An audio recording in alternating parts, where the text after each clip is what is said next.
સમાછાણી વચ્ચે નિર્માણાધીન cycle ટ્રેકનો walking track ઠેર ઠેર ધસી પડતા કામની ગુણવત્તા પર સવાલો ઉઠી રહ્યા છે। સ્માર્ટ સિટી યોજના હેઠળ અંદાજે 10.40 કરોડ રૂપિયાના ખર્ચે બની રહેલા પ્રોજેક્ટમાં સાયકલ ટ્રેકની સમાંતર બનાવવામાં આવેલ વોકિંગ ટ્રેકના અનેક ભાગો વરસાદ બાદ બેસી ગયા છે।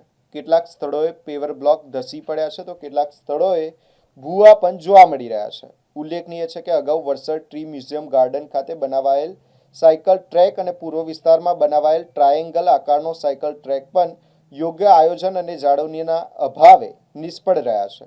ત્યારે હવે ત્રીજો સાયકલ ટ્રેક પણ વરસાદમાં નુકસાન પામતા પ્રોજેક્ટની ગુણવત્તા અને દેખરેખ અંગે ચર્ચા શરૂ થઈ ગઈ છે। આ વચ્ચે શહેરના પશ્ચિમ વિસ્તારમાં વધુ 2 નવા ટ્રેક બનાવવાની પણ માંગ ઉઠી રહી છે।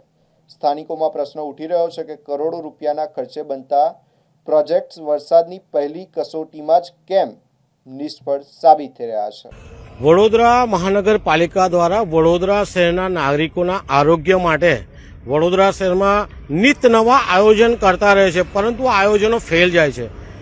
વડોદરા શહેરના વડસરમાં એક સાયકલ ટ્રેક બનાવવામાં આવ્યો હતો, જે સાયકલ ટ્રેક બગડી ગયો, તૂટી ગયો અને બંધ થઈ ગયો।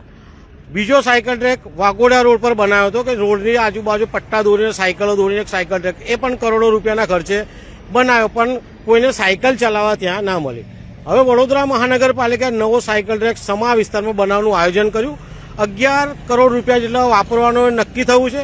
સાથે સંસ્થા દ્વારા પણ અહીંયા મદદ કરવામાં આવી છે, પરંતુ હાલ આપણે જે દ્રશ્યો જોયા કે સાયકલ ટ્રેક જ્યાં બનાવવામાં આવે છે, બાજુમાં પેવર બ્લોકને એટલે વોકિંગ ટ્રેક પણ છે, ચાલવાનો પણ છે, એના પેવર બ્લોક ઉખડી ગયા છે। ગટરની આજુબાજુનો ભાગ બધો ઉખડી ગયો છે। જો આ પેવર બ્લોક ઉખડશે એટલે સાયકલ ટ્રેકના રસ્તો છે એને પણ તૂટવાની સંભાવના છે। તો જે રીતના અહીંયા કામગીરી કરવામાં આવી રહી છે એ રીતના વ્યવસ્થિત કામગીરી દેખાતી નથી। હજુ વડોદરા શહેરમાં વરસાદ જોઈએ તેવો પડ્યો નથી।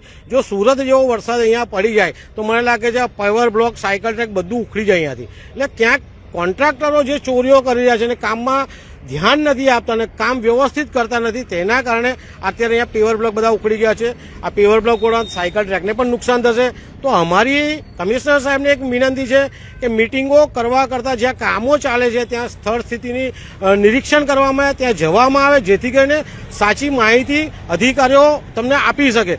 હવે આ સાયકલ ટ્રેક માટે અત્યારે હજુ ઉદ્ઘાટન થયું નથી।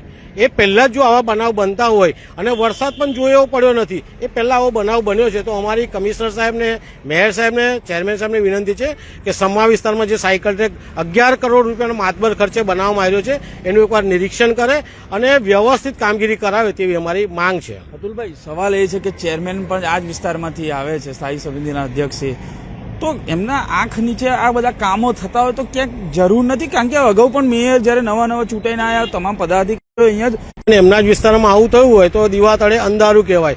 કેમ? એમનો આ વિસ્તાર છે, સાથે એમના ભારતીય જનતા પાર્ટીના અહીંયા બધા સ્વયંસેવકો બી રહે છે, વોર્ડ પ્રમુખો બી રહે છે, તો આ બધા એમનું ધ્યાન દોરવું જોઈએ। ભારતીય જનતા પાર્ટીનું નાક કપાય તેવા અહીંયા કામો થઈ રહ્યા છે, કોન્ટ્રાક્ટરો ચોરીઓ કરી રહ્યા છે, આમાં ભાજપનું નામ ખરાબ થઈ રહ્યું છે। એટલે તમામ જે ચેરમેન છે એમને વિનંતી છે કે તમામ કામો જ્યાં ચાલે છે ત્યાં સ્થળ સ્થિતિ જોવામાં આવે, 2-3 દિવસે રાઉન્ડ મારવામાં આવે।